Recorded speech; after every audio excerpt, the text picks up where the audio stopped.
नमस्कार दोस्तों, स्वागत है आप सभी का ऑनलाइन एग्जाम प्रिपरेशन पर which is the part of study for civil services. दोस्तों मेरा नाम है दिव्या गुप्ता और दोस्तों आज की वीडियो में हम देखने वाले हैं इन्वायरमेंट से संबंधित कुछ इंपॉर्टेंट फैक्ट, कुछ मिसलीनियस के तथ्य हैं जो एग्जाम में अक्सर पूछ लिए जाते हैं, ऐसे रैंडमली आपसे प्रश्न बन जाते हैं। तो ऐसे प्रश्नों को आज हम इस वीडियो में देखने वाले हैं। इन्वायरमेंट से संबंधित तथ्य रहेंगे। तो चलिए स्टार्ट करते हैं। सबसे पहला तथ्य दिया गया है, इकोलॉजिकल पिरामिड की संकल्पना किसके द्वारा दी गई थी? तो ये चार्ल्स एल्टन ने दी थी इकोलॉजिकल पिरामिड की संकल्पना।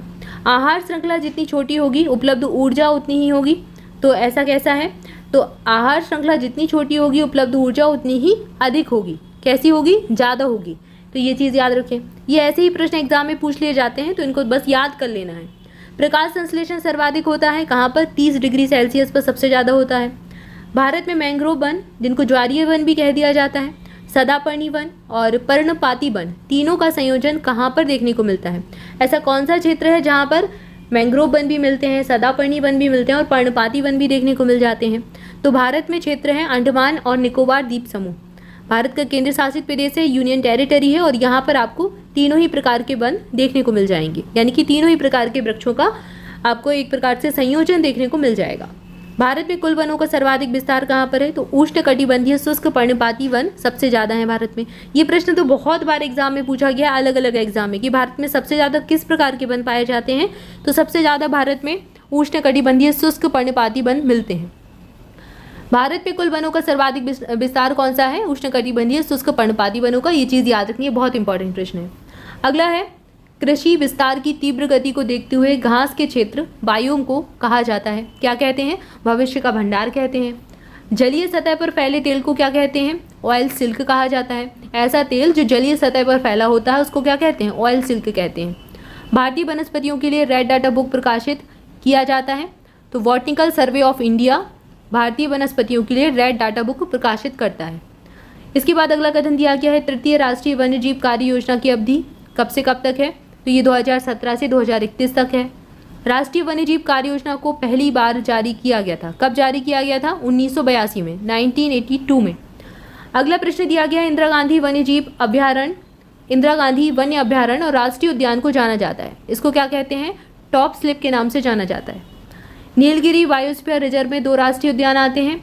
कौन कौन से राष्ट्रीय उद्यान आते हैं इसमें? बांदीपुर राष्ट्रीय उद्यान और नागरहोल राष्ट्रीय उद्यान। ये दोनों ही नीलगिरी बायोस्फीयर रिजर्व के अंतर्गत आते हैं। अगला दिया गया, देश का सबसे बड़ा राष्ट्रीय उद्यान कौन सा है? तो हेमिस राष्ट्रीय उद्यान लेह लद्दाख का। देश का सबसे छोटा राष्ट्रीय उद्यान कौन सा है? साउथ बटन राष्ट्रीय उद्यान अंडमान द्वीप समूह का है। भारत का ओशनिक नेशनल पार्क स्थित है कहाँ पर है? कच्छ, गुजरात में। गुजरात के कच्छ के रण में स्थित है देश का, भारत का ओशनिक नेशनल पार्क। सबसे ज़्यादा राष्ट्रीय उद्यान कहाँ पर है? तो सबसे ज़्यादा राष्ट्रीय उद्यान यानी कि नेशनल पार्क कहाँ पर है? मध्य प्रदेश में है, 11 नेशनल पार्क है। अगला दिया गया है, सामाजिक विकास पर प्रथम वैश्विक शिखर सम्मेलन का आयोजन कब हुआ था? कहाँ पर हुआ था? तो ये कोपेनहेगन में हुआ था। अगला कथन दिया गया है, विश्व बैंक द्वारा विकसित हरित सूचकांक के 3 अंग कौन कौन से हैं? तो इसमें 3 अंग हैं, उत्पादित संपत्ति, प्राकृतिक संपदा और मानव संसाधन। यहाँ पर प्राकृतिक संपदा हो जाएगा, ठीक है ना, प्राकृतिक का छूट गया है। नगरीकरण के कारण सतह का एल्बिडो कम हो जाता है। भारत सरकार के वित्त मंत्रालय द्वारा प्रथम बार धारणीय विकास और जलवायु परिवर्तन का नवीन अध्याय जोड़ा गया था। कब जोड़ा? 2011-12 में प्रकाशित हुए आर्थिक सर्वेक्षण में। अगला कथन दिया गया है, विश्व का पहला बाघ बचाओ सम्मेलन नवंबर 2010 में हुआ था। कहाँ पर हुआ था? रूस के सेंट पीटर्सबर्ग में हुआ था। अगला कथन दिया गया है, गंगा बाढ़ आयोग की स्थापना 1978 में हुई थी। कहाँ पर हुई थी? बिहार की राजधानी पटना में हुई थी।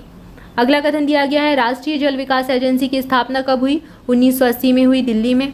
इसके बाद अगला कथन दिया गया, मोस्ट इंपॉर्टेंट क्वेश्चन, ये कई बार एग्जाम में पूछा जा चुका है, जेट्रोफा के जिस भाग को वायु फ्यूल मिलता है कि वो कौन सा भाग है?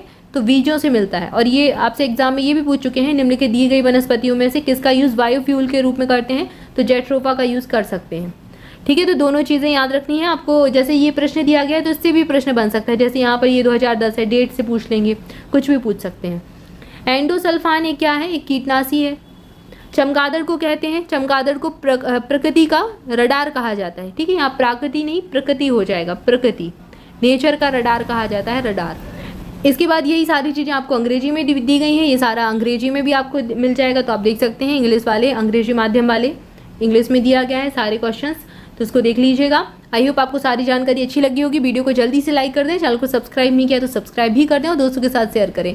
आज के लिए इतना ही, मिलेंगे नेक्स्ट वीडियो में इंपॉर्टेंट जानकारी के साथ। तब तक चैनल के साथ जुड़े रहें। Thank you for watching this video. Thank you so much.